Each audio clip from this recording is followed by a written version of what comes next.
بسم اللہ الرحمن الرحیم۔ اجماع امت کے مصدر و ماخذ ہونے پر امت اسلامیہ کا اتفاق ہے۔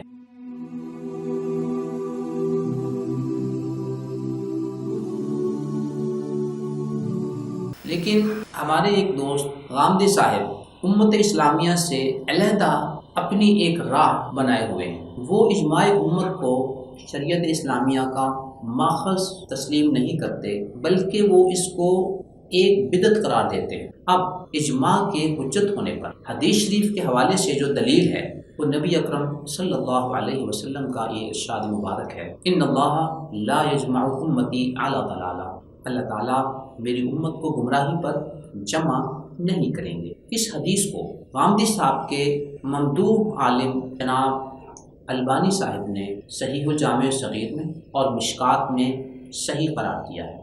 اس حدیث کی بابت غامدی صاحب نے جو موقف اختیار کیا کہ یہ امہات کتب موطا بخاری مسلم میں نہیں ہے، اس وجہ سے کمزور ہے۔ آئیے اب ان کے اس موقف کو ان کی اپنی گفتگو کی روشنی میں پرکھتے ہیں۔ نزول عیسیٰ علیہ السلام کی دسیوں روایات وہ صحیح بخاری اور صحیح مسلم میں موجود ہیں۔ جن تین کتابوں کو وہ امہات کتب حدیث کہتے ہیں ان میں سے صحیح بخاری اور صحیح مسلم بھی ہے۔ جب نزول عیسیٰ علیہ السلام کی دسیوں روایات صحیح بخاری اور صحیح مسلم میں امہات کتب حدیث میں موجود ہیں تو جناب غامدی صاحب کو اپنے اصول کے مطابق چاہیے تھا کہ وہ سر تسلیم خم کر لیتے اور انہیں مان لیتے کہ چونکہ یہ نزول عیسیٰ کی روایتیں امہات کتب حدیث صحیح بخاری اور صحیح مسلم میں موجود ہیں، لہٰذا میں نزول عیسیٰ کو تسلیم کرتا ہوں۔ لیکن شاید آپ کے علم میں ہوگا کہ غامدی صاحب قیامت سے پہلے نزول عیسیٰ علیہ السلام کے قائل نہیں ہیں، اور یہ جو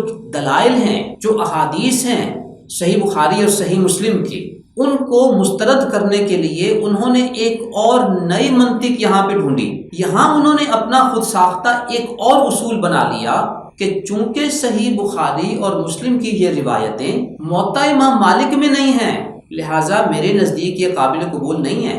یوں ان اللہ لا یجمع امتی علی ضلالہ کو مسترد کرنے کے لیے یہ موقف اختیار کیا کہ یہ امہات کتب حدیث موطا بخاری مسلم میں نہیں ہے، اور جو روایتیں نزول عیسیٰ علیہ السلام کی امہات کتب حدیث میں سے دو کتابیں صحیح بخاری صحیح مسلم میں ہیں، ان کو مسترد کرنے کے لیے اپنا ایک نیا اصول گھڑ لیا کہ یہ موطا امام مالک میں نہیں ہے۔ تو یہ ان کے وہ بدلتے ہوئے پیمانے ہیں جن پر وہ خود قائم نہیں رہ پاتے، ان کے اپنے موقف میں ٹھہراؤ نہیں ہے۔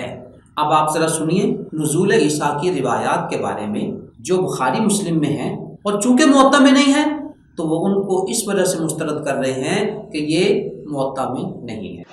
اچھا، پھر حدیث میں ہمارے لیے جو سب سے پہلی کتاب حدیث کی ہے وہ امام مالک کی موطا، پہلی حدیث کی کتاب وہ ہے۔ آپ موطا کو شروع سے لے کے آخر تک پڑھ جائیے، کہیں اس میں شائبہ بھی نہیں، کوئی ذکر نہیں، بالکل۔ تو موطا بھی بالکل خالی ہے۔ اس کے بعد کی حدیث کی کتابوں میں البتہ سیدنا مسیح علیہ السلام کے نزول کا ذکر آنا شروع ہوا ہے، اور پھر بخاری میں بھی ہے، مسلم میں بھی ہے، ان کتابوں میں ہے جو بعد کے زمانے میں مرتب کی گئی ہے۔ اس کے بعد اگر آپ سمجھتے ہیں کہ عام نقطہ نظر زیادہ قوی ہے، بسم اللہ مانتے رہیے، کوئی فرق نہیں پڑتا۔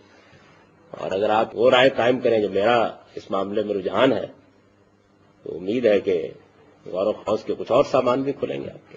یوں پہلی روایت کو مسترد کرنے کے لیے ان اللہ لا یجمع امتی علی ضلالہ جو موقف اختیار کیا، نزول عیسیٰ علیہ السلام کے بارے میں اپنے اسی موقف کو انہوں نے ٹھکرا دی۔ یوں وہ میڈیا پہ گفتگو کرتے ہوئے بڑے عجیب سے لگتے ہیں، بڑے کانفیڈنس سے، بڑے یقین سے اپنے افکار و نظریات پیش کر رہے ہوتے ہیں، اور اپنے غلط موقف کو اس قوت سے پیش کر رہے ہوتے ہیں کہ جیسے پتہ نہیں اس کے اندر کتنی جان ہے۔ لیکن اگر میں اور آپ تھوڑا سا باریک بینی سے ان کے افکار و نظریات، ان کی گفتگو، ان کے اصولوں کو پرکھیں تو میں اور آپ یقیناً اس نتیجے پر پہنچیں گے کہ ان کے موقف میں، ان کے اصولوں میں کوئی جان نہیں ہے۔ لہٰذا ان کے بیان کردہ افکار سے ہمیں احتیاط برتنے کی ضرورت ہے۔ اللہ تعالیٰ ہمیں امت اسلامیہ کے ساتھ قائم و دائم رکھے، ان سے وابستہ رکھے، اور 15ویں صدی میں ایسے افکار و نظریات جن کے اپنے اندر تضاد اور ٹکراؤ موجود ہے،